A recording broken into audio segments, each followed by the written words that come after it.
Welcome, dear students. Today we shall continue with the lesson Inside the Atom, chapter number 5, part 2. Today's topics are Bohr's stable orbit atomic model 1913, distribution of electrons, and electronic configuration of elements. So let's begin. Bohr's stable orbit atomic model 1913.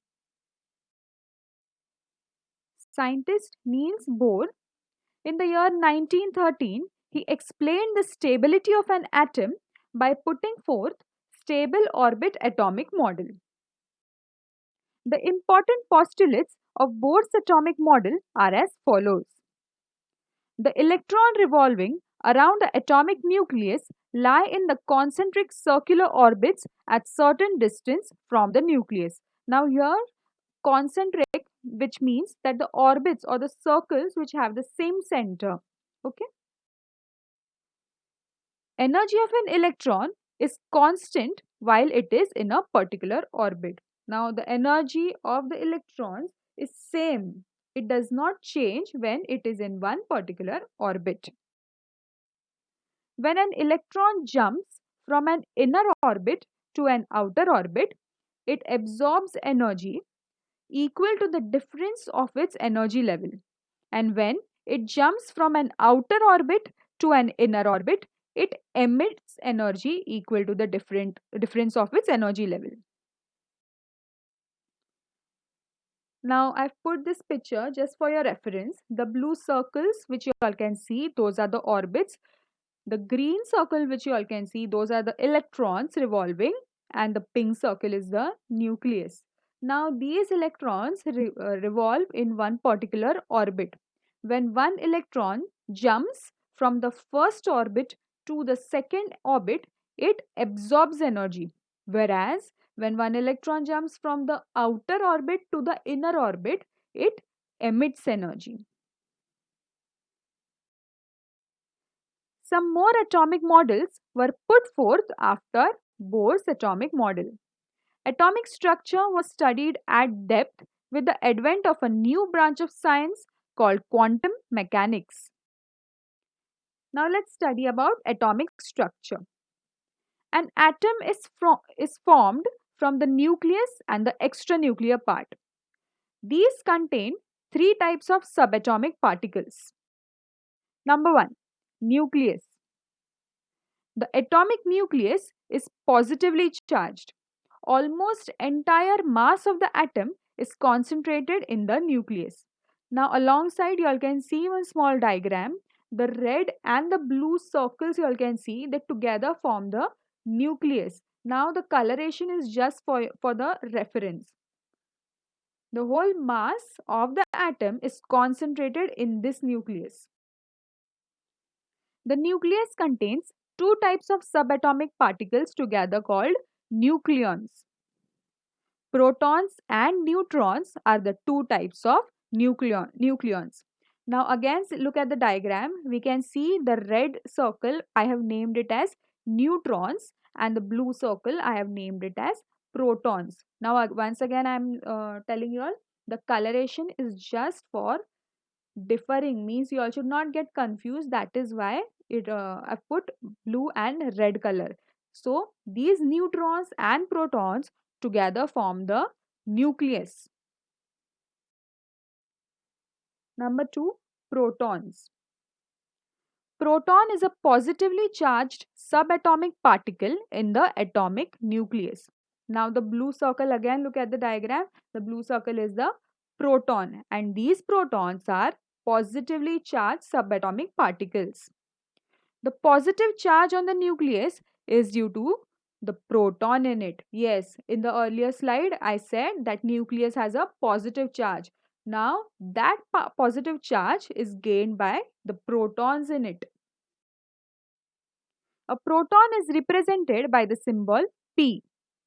Each proton carries a positive charge of plus 1 E. 1 E means charge.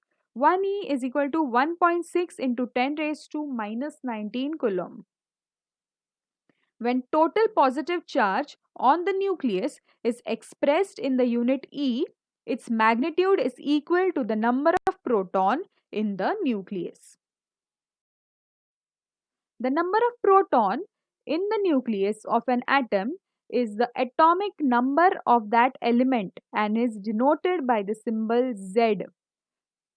I repeat, the number of protons in the nucleus of an atom is the atomic number of that element and is denoted by the symbol Z. Mass of one proton is approximately 1 U or 1 Dalton. Now the number of protons, is equal to the atomic number. Just keep this in mind, and it is denoted by Z. Next we have is neutrons. Neutron is an electrically neutral subatomic particle and is denoted by the symbol N. The number of neutron in the nucleus is denoted by the symbol capital N. Atomic nuclei of all the elements except hydrogen with atomic mass 1 U contains neutrons. The mass of a neutron is approximately 1 U, which is almost equal to that of a proton. The next one we have is extranuclear part. The extranuclear part in the atomic structure includes electrons revolving around the nucleus and the empty space in between the nucleus and the electron.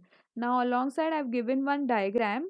Now you all can see the empty space between the nucleus and the electron. That is nothing but the extranuclear part or the extranuclear portion. Next we have is electron, and the symbol for it is given in the bracket. Electron is a negatively charged subatomic particle and is denoted by the symbol E. Each electron carries 1 unit of negative charge. Mass of an electron is 1800 times less than that of a hydrogen atom. Therefore, the mass of an electron can be treated as negligible. The mass is very, very small, that is why it is negligible. Electron in the extranuclear part revolve in the discrete orbits around the nucleus. The orbit being three-dimensional in nature, a term shell is used instead of the term orbit, as the circles which you all can see in the diagram, those are three-dimensional. That is why we do not call it as orbit, instead we call it as shell. The energy of an electron is determined by the shell in which it is present. Now the energy of the electron differs from shell to shell. That is why it is determined according in which shell the electron is present. The number of electrons in the extranuclear part is equal to the number of protons in the nucleus. Therefore, electrical charges are balanced and the atom is electrically neutral. Now this diagram includes everything. We will begin from the nucleus. Now the nucleus contains neutrons and protons. Now the red circle you all can see, those are the neutrons. The blue circle with a plus sign are the protons. Why plus sign? Because they are positively charged. Now we can see two shells. In two shells, we can see the green circles with the negative signs. Those are nothing but the electrons. Why negative? Because electrons are negatively charged. And we can even see the empty space, that is nothing but extranuclear part or extranuclear portion. Now let's answer a few questions. How many types of subatomic particles are found in atom? Think, students. There are three types of subatomic particles found in atom, that is proton, neutron and electron. Which subatomic particles are electrically neutral? Protons and electrons are electrically charged. Which subatomic particles are present in the nucleus? Protons and neutrons are present in the nucleus. Where are electrons revolving around the nucleus placed? Electrons are revolving around the nucleus in specific orbits. The mass of an electron being negligible, therefore, the mass of an atom is mainly due to the protons and neutrons in its nucleus. The total number of protons and neutrons in an atom is the atomic number of that element. The mass number is denoted by the symbol A. I repeat, total number of protons and neutrons in an atom is the atomic number of that element. The convention to denote atomic symbol. Atomic number and mass number together is shown as follows. We can see symbol. For example, the conventional symbol C612 means that the atomic number, that is the proton number of carbon, is 6 and the mass number of carbon is 12. From this, it is also learned that the nucleus of carbon contains 6 neutrons. How did we find out that? Because the mass number contains of protons and neutrons, and we already know the number of protons in it, that is 6. So we just have to minus 6 from 12, and the answer which we get is the number of neutrons. Distribution of electrons. As per Bohr's atomic model, electrons revolve in stable shells. These shells have a definite energy. The shell nearest to the nucleus is called the first shell. The next shell is called the second shell. A symbol N is used for the ordinal number of a shell. The shells are referred to by the symbols K, L, M, N and so on. Corresponding to the ordinal number, N is equal to 1, 2, 3, 4 and so on. The maximum number of electron a shell can contain is obtained by the formula 2n raised to 2. As the magnitude of n increases, the energy of an electron in that shell increases. Now, in your textbook page number 32, we have this table. Now, let's solve it. We have shell, symbol we have K, n is equal to 1. Now, we know the formula, that is 2n raised to 2.